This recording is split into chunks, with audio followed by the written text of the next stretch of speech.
Muy bien, voy a Washington con nuestra periodista de La Voz de América. Arrancamos, Julia Riera. Julia, arrancamos hablando sobre los detalles del tiroteo en una escuela en Wisconsin. ¿Qué detalles se conocen de esta investigación? Adelante, Julia, buenos días.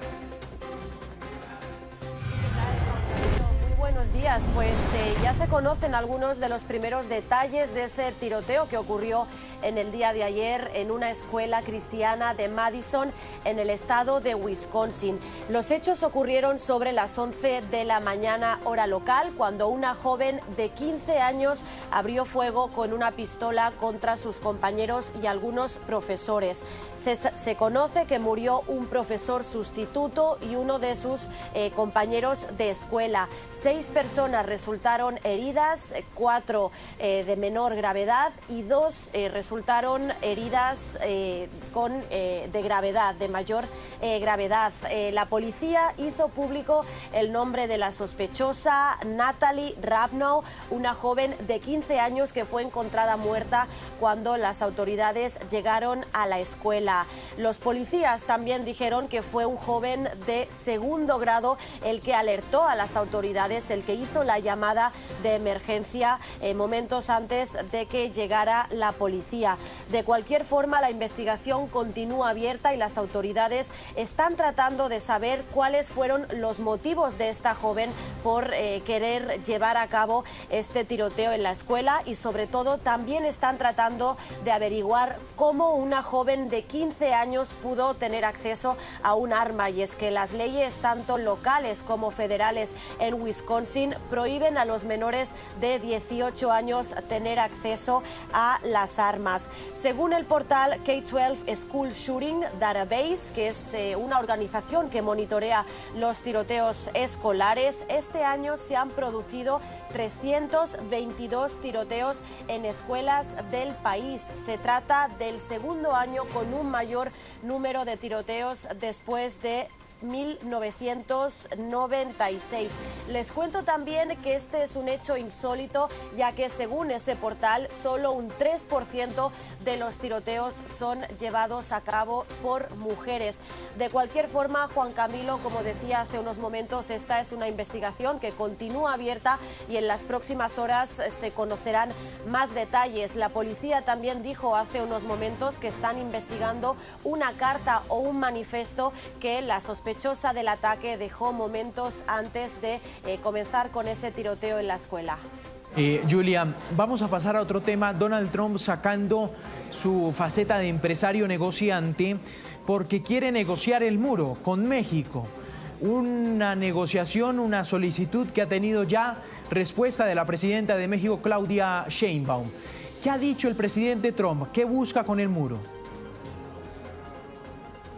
Sí, pues el presidente Trump dio su primera rueda de prensa después de ganar las elecciones y instó al gobierno de Joe Biden a que deje de vender las piezas del muro fronterizo, que recordemos que se empezó a construir durante la administración de Donald Trump. Más tarde se frenaron las obras, se frenó la construcción de ese muro y el Congreso exigió a la administración de Joe Biden que se deshiciera del material que no fue usado. De esta manera, el gobierno de Biden empezó a vender y a donar algunas de las piezas del muro a estados del sur de Estados Unidos bajo el objetivo que pudieran usar esos materiales para reconstruir algunas partes del muro que fueron dañadas. El presidente electo Donald Trump dijo en el día de ayer que va a continuar con la construcción del muro fronterizo y instó al gobierno de Joe Biden de que pare con esta venta y con esta donación de piezas del muro. Recordemos que la inmigración fue uno de los principales temas de la campaña electoral de Donald Trump. De hecho, prometió que va a llevar a cabo la mayor deportación de la historia de Estados Unidos, algo que algunos expertos han cuestionado porque dicen que suponen varios retos tanto a nivel económico como a nivel legal. Y es que antes de deportar a cualquier persona hay que llevar a cabo una audiencia y se calcula que en Estados Unidos hay aproximadamente 11 millones de personas indocumentadas. Por otro lado, en esa rueda de prensa del día de ayer, Donald Trump también habló de otros temas. Por ejemplo, habló de la posibilidad de indultar a Eric Adams, el alcalde de Nueva York, que ha sido acusado de fraude y de corrupción. Y por otra parte, Donald Trump también habló del avistamiento de estos drones que se han podido identificar en algunos lugares, como por ejemplo estados de Nueva Jersey. Y sobre ese tema, Donald Trump dijo que el gobierno sabe lo que está pasando, sin embargo no ofreció ningún otro tipo de detalles. Esa fue la primera rueda de prensa de Donald Trump después de ser elegido como el próximo presidente de Estados Unidos, y se pudo ver a un Donald Trump más relajado con los periodistas. Recordemos que en el pasado incluso hubo algunas discusiones o algunos momentos tensos con la prensa, pero en el día de ayer se pudo ver a un Donald Trump muy diferente en cuanto a la actitud con respecto a momentos anteriores. Por otro lado, también estuvo hablando de la transición del gobierno de Joe Biden hacia su administración y dijo que espera que esta sea una transición pacífica. Y finalmente, Juan Camilo, te cuento también una noticia que llegó hace unas horas atrás, y es que el juez de Nueva York, Juan Merchan, desestimó anular la condena de Donald Trump por pagos a la actriz porno Stormy Daniels. Por lo tanto, tendremos que esperar en las próximas semanas para ver si finalmente Donald Trump recibe una condena y cuál sería esta condena impuesta por el juez de origen colombiano Juan Merchan. Y en todo caso, después de que llegara esa condena, veríamos si Donald Trump se convierte en el primer presidente en tener una condena criminal al llegar a la Casa Blanca. Juan Camilo. Pues muy bien, ahí está Julia. Vamos a pasar a otro tema, al último. Son soldados norcoreanos en Ucrania. ¿Qué es lo que ha pasado con estos soldados? Sí, esta fue una noticia que fue en primer lugar informada por la inteligencia militar de Ucrania, más tarde fue confirmada por el Pentágono, que señaló que alrededor de 30 soldados de origen norcoreano murieron o resultaron heridos luchando junto a Rusia. Los hechos ocurrieron en Kursk, un territorio de Rusia muy cerca a la frontera de Ucrania, y en ese lugar está dominado en su mayoría por tropas ucranianas.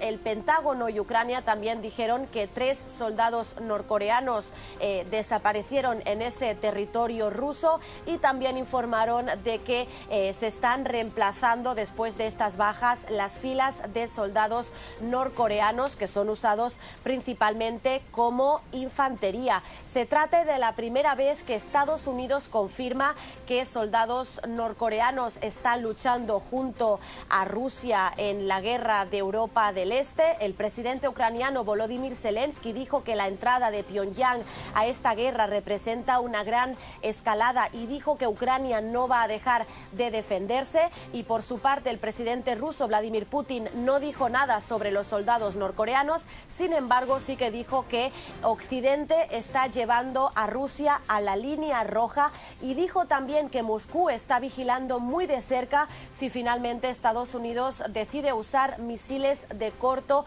o largo alcance en territorio ruso. Dijo que si Estados Unidos usa este tipo de arsenal militar, habrá consecuencias por parte de Rusia. Y finalmente les cuento que Estados Unidos, como hemos visto desde el inicio del conflicto en Europa del Este, ha estado apoyando de manera férrea a Ucrania. Se calcula que desde febrero de 2022 el Congreso estadounidense ha aportado a Kiev una ayuda valorada en más de 61.000 millones de dólares, una política que podría cambiar con la llegada de Donald Trump a la Casa Blanca. Y es que el presidente electo ha dicho en varias ocasiones que Estados Unidos no debería dar tanto apoyo económico a Ucrania, y también ha dicho en el pasado que va a terminar con la guerra de Europa del Este antes de llegar a la Casa Blanca. Sin embargo, no ha ofrecido ningún plan concreto de manera pública, Juan Camilo. Por lo tanto, es toda una incógnita cuáles van a ser los planes de Donald Trump con respecto a Ucrania y Rusia. Julia, la periodista de La Voz de América, desde Washington. Julia, gracias.